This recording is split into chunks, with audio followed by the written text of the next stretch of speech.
Mesdames, Messieurs, bonsoir. Bienvenue à cette grande édition d'information sur la télévision Labari.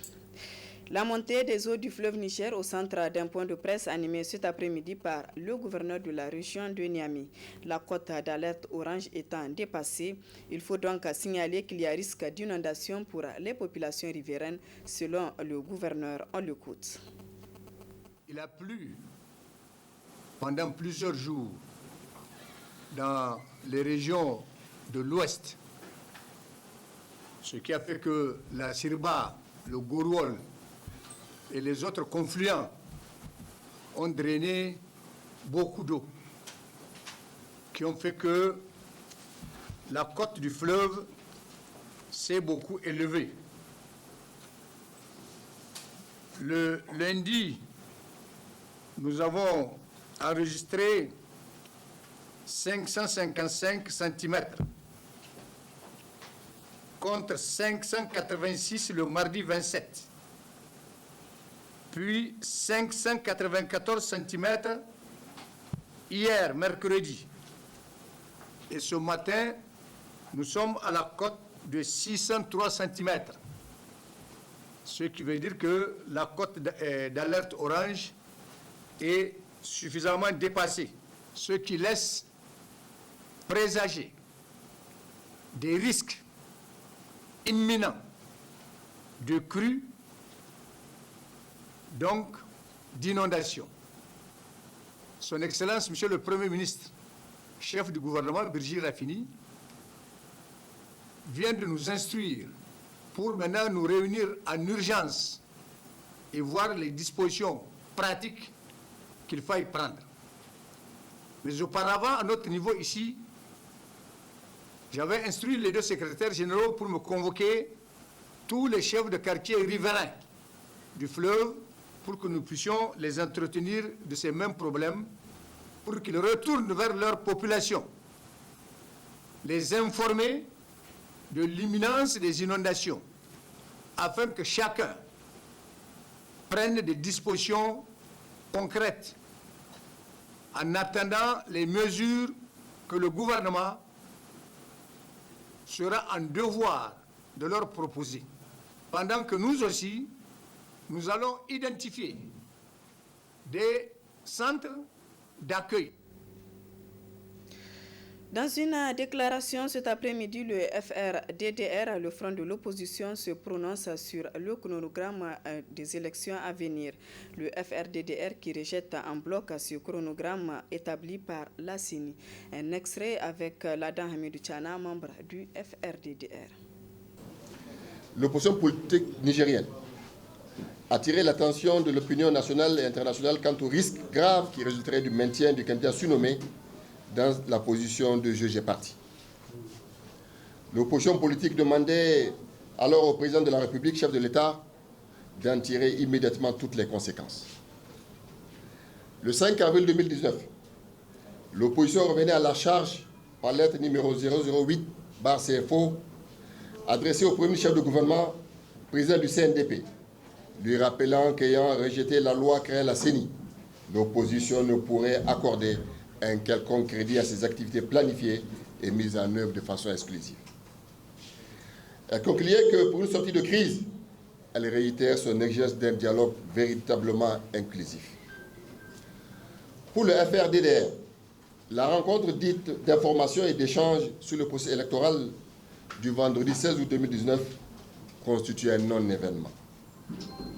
L'opinion s'est rendue compte aussitôt que par cette rencontre, Maître Issa Souna, président de la soi-disant CENI, ne visait ni plus ni moins qu'à faire entériner son énième chronogramme concocté sur instruction du gouvernement en place.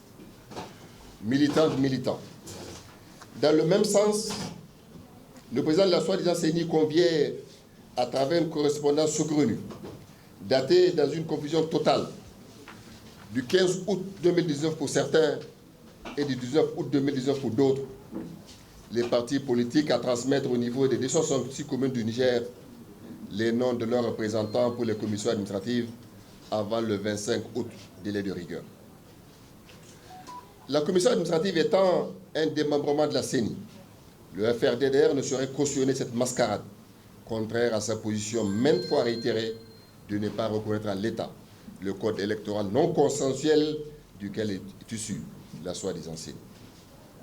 En réalité, cette démarche alambiquée de Maître Issa Kassouna nous amène au cœur même du véritable drame que vit le Niger, à savoir l'accaparement du pouvoir coûte que coûte par le régime en place, à travers notamment son incapacité à assurer la sécurité des Nigériens et de leurs biens, la corruption devenue endémique, le concassage systématique des partis politiques, le maintien d'un code électoral non consensuel, l'agonie du dialogue politique et le grippage continu du processus électoral.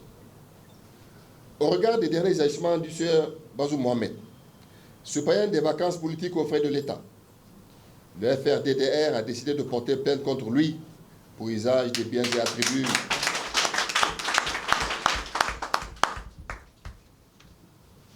Le FRDDR a décidé de porter plainte contre lui pour usage des biens attribués de l'État à des fins personnelles. Une pétition citoyenne sera lancée ce jour même sur toute l'étendue du territoire national et de la diaspora à cet effet. C'est pourquoi le FRDDR appelle tous ses militants et sympathisants, ainsi que tous ceux qui sont soucieux de la sauvegarde de la démocratie, à se lever comme un seul homme pour faire barrage à toutes ces manœuvres des tenants du pouvoir qui ne consistent qu'à remettre en cause la démocratie et l'état de droit au Niger. Le FRDDR appelle l'ensemble de ses militantes et militants, sympathisants et sympathisants, citoyennes et citoyens, de tous bords soucieux de la préservation du cadre démocratique et de la défense des valeurs de la République, à prendre part massivement à la marche suivie de meeting qu'il organise le dimanche 7 septembre 2019 pour dire non à la malgouvernance, non à la liquidation des acquis démocratiques, non à un code électoral taillé sur mesure, non à une CENI maison, oui pour des élections régulières, libres, transparentes et inclusives. Justement, la récente tournée du président du PNDS Taraya, Bazoum Mohamed, à Zander est illégale pour le FRDDR, qui a lancé aussi une pétition dans le but de porter plainte contre le président du PNDS Taraya. La pétition est lue ici par Issouf Issaka, membre du FRDDR. Ces élections risquent fort de se dérouler sur la base d'un code électoral non consensuel, et ce, dans le dessein de perpétrer un hold-up électoral. C'est dans ce contexte que, au mépris des lois de la République, M. Mohamed Bazoum, ministre d'État en charge de l'Intérieur et des élections, président du parti PNDS Taraya et candidat aux futures élections présidentielles, a entamé des tournées usant et abusant de son titre de ministre des biens publics, du personnel administratif et des autorités coutumières, ainsi que des médias d'État. Ce fut récemment le cas lors de sa tournée dans la région de Zander, alors qu'il était en vacances. Au titre des violations constatées, on relève notamment la transgression de l'article 135 du Code électoral, au terme duquel sont inéligibles à la présidence de la République, sauf démission de leur part, les membres du gouvernement. La transgression de l'article 186 du Code électoral, qui dispose que, sans préjudice des peines plus graves prévues par les textes en vigueur, est puni de 2 à 6 ans d'emprisonnement et d'une amende de 100 000 francs CFA à 1 million de francs CFA, quiconque aura fait usage des moyens de l'État à des fins de propagande, dans le but d'influencer les électeurs dans leur choix, en violation de l'article 68 du Code. La transgression de l'article 2 de la Constitution qui dispose que les attributs de la République sont réservés à l'usage des pouvoirs publics. Tout usage illégal et toute profanation de ces attributs sont punis par la loi. La transgression de l'article 41 de la Constitution au terme duquel les biens publics sont sacrés et inviolables. Toute personne doit les respecter scrupuleusement et les protéger. Tout acte de sabotage, de vandalisme, de corruption, de détournement, de dilapidation, de blanchiment d'argent et d'enrichissement illicite est réprimé par la loi. En tout état de cause, M. Mohamed Bazoum s'étant dans une déclaration rendue publique par les médias, reconnu coupable d'usage illégal des biens publics, force doit donc rester à la loi. En outre, en sa qualité de candidat déclaré à l'élection présidentielle de 2021, il a le devoir, ne serait-ce moral, de démissionner du gouvernement et de quitter sa position illégale de juge et partie dans le processus électoral auquel il participe. Pour toutes ces raisons, nous, sous-signés, citoyens nigériens, lançons cette pétition en vue de porter plainte contre le sieur Mohamed Bazoum pour que la sacralité des biens de l'État et l'effectivité des lois de la République soient désormais une réalité dans notre pays. Ouverture ce matin à l'hôtel Oasis de Niamey de l'atelier de validation de l'ensemble des programmes de l'Institut universitaire de technologie de l'Université de Tawa. À cet atelier participent des experts venus du Bénin et du Togo. Le compte-rendu de Ali Cissé Ibrahim et Sadou Doumi. Pour se développer, notre pays a besoin de cadres supérieurs qui ont été bien formés. Aussi, pour atteindre cet objectif, l'Institut universitaire de technologie de l'Université de Tawa, pendant les 2 jours que durera l'atelier, procédera à la réforme de l'ensemble des programmes des 9 filières dont il dispose. Salissou Abou, directeur de l'Institut universitaire de l'Université de Tawa, a profité de cette occasion pour rappeler la dynamique qui a concouru à la création de l'Institut qu'il dirige. Je tiens ensuite à souligner que l'Institut universitaire de technologie de l'Université de Tawa a été créé par la loi 2006-30 du 9 août 2006. Il a ouvert ses portes le 10 novembre 2008 et a pour mission de répondre aux besoins en matière de compétences des marchés nationaux et internationaux. Il a débuté sa formation avec 30 étudiants repartis dans 2 filières, la filière finance-banque et la filière comptabilité et gestion des entreprises.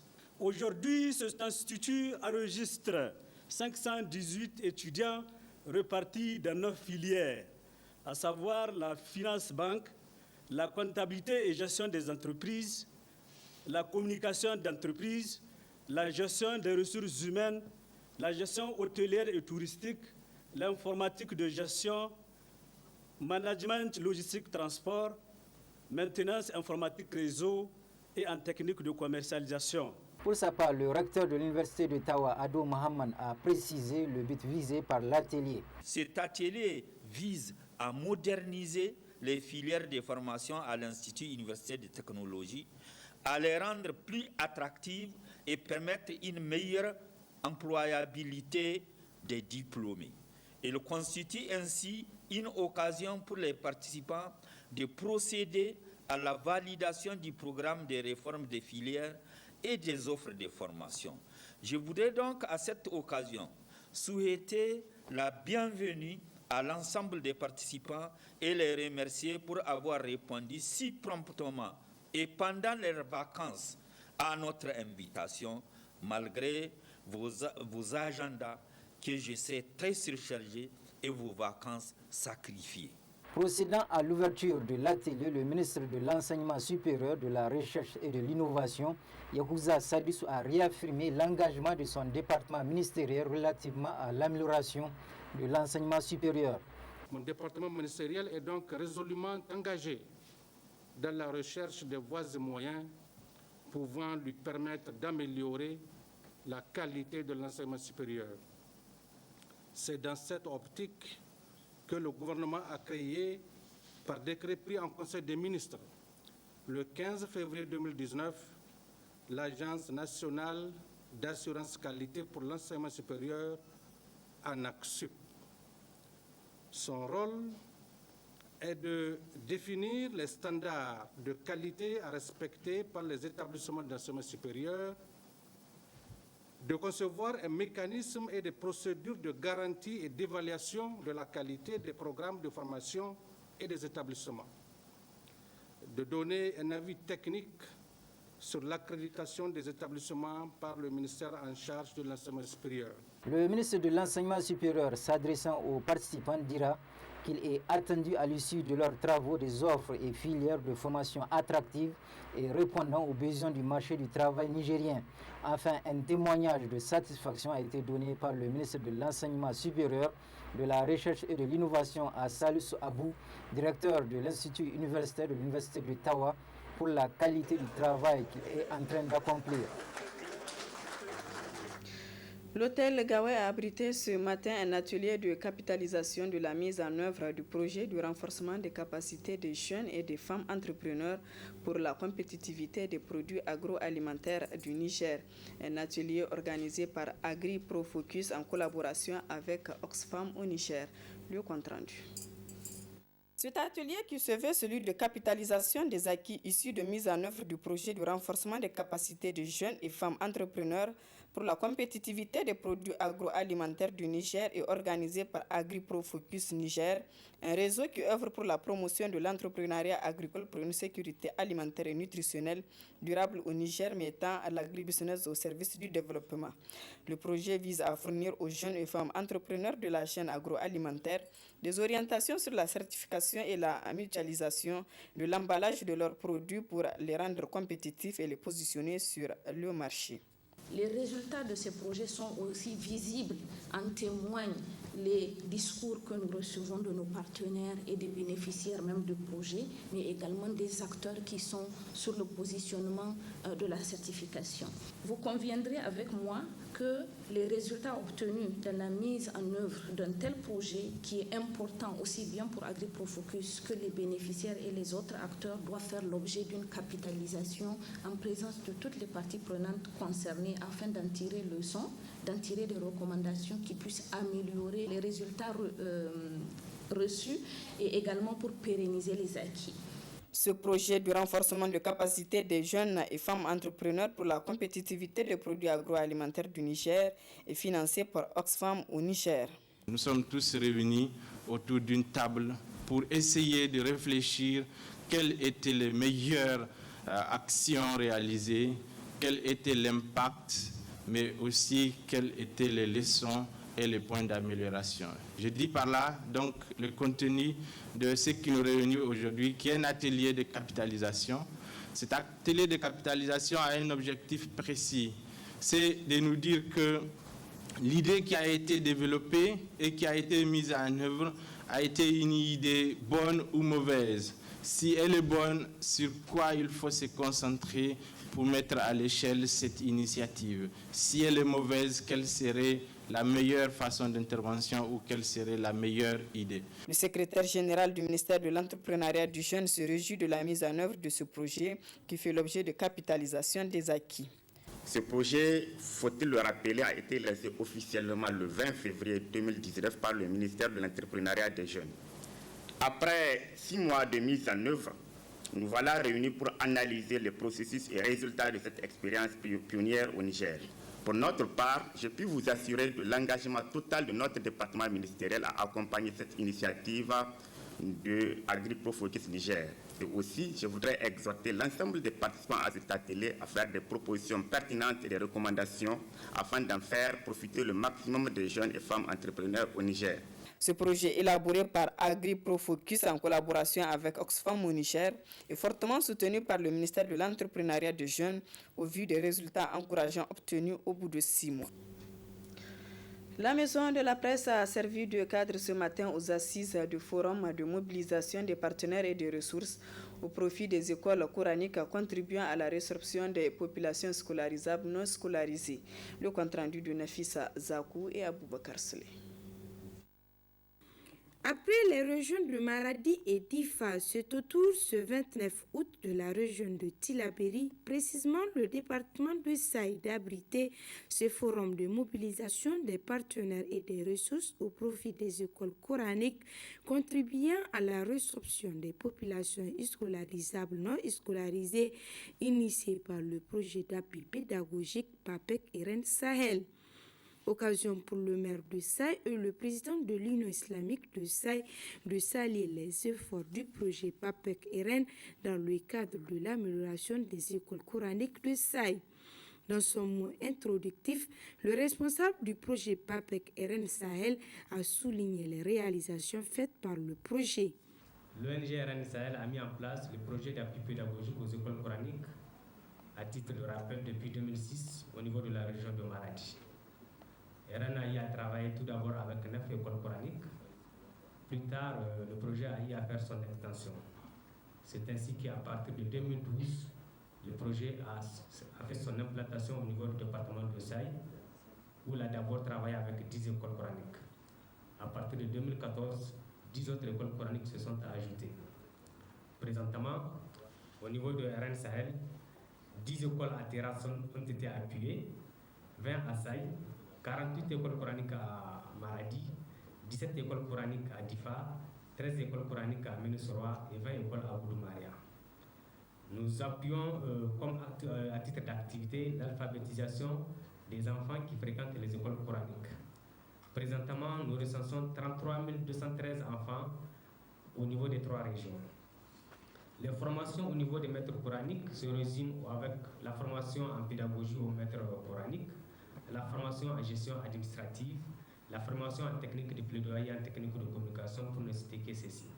En ouvrant les travaux de ce forum, la secrétaire générale de la préfecture de Saï est revenue sur l'objectif du dit projet. L'objectif du forum qui nous réunit ce matin est de vous présenter les plans d'action des écoles coraniques d'intervention du projet d'appui pédagogique PAPEC, initié et mis en œuvre par l'ONG RN au Sahel, afin de solliciter de votre part un appui, quel qu'il soit, dans le but de motiver les maîtres coraniques et leurs apprenants à travers notamment l'amélioration de leurs conditions d'études et de vie. C'est un devoir humain autant que religieux de le faire. Voilà pourquoi je lance un vibrant appel aux ressortissants du département de Saï, aux autorités nationales, aux Nigériens sans exclusive et aux partenaires techniques et financiers, afin qu'ils viennent en appui à ces institutions séculaires d'éducation de base et de promotion de la paix.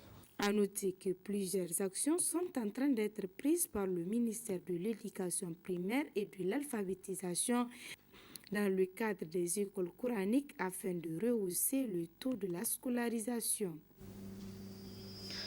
Fin des opérations du Hajj 2019 pour l'agence Saouki Voyage. La totalité des pèlerins de cette agence sont rentrés au pays par des vols réguliers et charters. Précision dans cet élément. Nous sommes à l'un des 3 immeubles abritant les pèlerins de l'agence Saouki à la Mecque. L'heure est à l'étalonnage des bagages. Une équipe du COHO est sur place pour effectuer les pesages et l'étiquetage des effets. Le tout se passe sous l'œil vigilant du patron de l'agence Saouki, Cheikh Abbas Ibrahim. Les opérations se déroulent normalement à la satisfaction de tous. Mon 4e voyage avec Saouki. Donc franchement, même demain si je viens avec Saouki. Dès le lendemain, ils sont 437 pèlerins de Saouki à se retrouver à l'aéroport de Jeddah pour prendre leur vol retour. Sur place, les encadreurs s'occupent des formalités et encadrent les pèlerins jusque dans l'avion. Après 5 heures de vol, tous sont arrivés à bon port, achevant ainsi le pèlerinage 2019 qui s'est déroulé dans de très bonnes conditions avec l'agence Saouki. Nous avons fait notre Haji normalement avec les encadreurs. Tous les rites, on a fait ça ensemble. Donc, franchement, on n'a pas vu un problème avec les encadreurs et les encadreurs. On est très heureux à Saouti. Franchement, on n'a pas vu un problème à Saouti. Vraiment Dieu merci, alhamdoulilah. Vraiment Dieu merci, pour dire la vérité. On est venu avec, moi c'est ma première expérience, c'est mon premier pèlerinage. Donc on est venu dans ce sens avec beaucoup d'appréhension, avec beaucoup de peur de ne pas manger, de se trouver dans des tentes avec des conditions difficiles. Mais je pense que c'est la première inquiétude qui a été levée dès lors quand on est arrivé ici. On a été obligé à un moment d'arrêter la climatisation tellement elle était forte. Vraiment Dieu merci, on a bien mangé. 135 autres pèlerins sont arrivés ce mercredi 28 août 2019, ce qui porte à 572 le nombre de pèlerins déjà rentrés au pays par les vols charters. Les 93 pèlerins restants sont arrivés par le vol régulier. Ainsi, à la date de ce mercredi 28 août 2019, la totalité des pèlerins de l'agence Saouki sont de retour dans leurs foyers respectifs. Et déjà, l'agence de Cheikh Abbas, qui a la particularité de travailler en solo, c'est-à-dire sans être dans aucun groupe avec d'autres agences, se tourne vers les préparatifs du pèlerinage 2020, tout en appelant les candidats au Hajj à faire autant. On a déjà commencé à inscrire pour le Hajj prochain 2020, Inch'Allah. Donc les candidats qui sont intéressés à voyager avec l'agence Saouki Voyage, donc la porte est ouverte, Inch'Allah. Dès maintenant, ils peuvent commencer à inscrire leur nom, Inch'Allah, ou leur pèlerin, Inch'Allah. Incontestablement, l'agence Saouki est l'une des principales de notre pays. Elle a le mérite de toujours répondre aux attentes de ses pèlerins avec un dispositif d'encadrement à la hauteur de l'événement. L'implication personnelle de son chef Cheikh Abbas Ibrahim en est pour beaucoup dans la satisfaction des clients. Avec seulement 17 pèlerins à sa création en 2005, l'agence Saouki en a convoyé 665 cette année, n'est-ce pas? Là, une progression qui témoigne de la qualité du service offert aux pèlerins. Voilà, mesdames, messieurs, ici prend fin ce journal. Merci à vous de l'avoir suivi. Excellente soirée en compagnie du programme de la télévision Labari.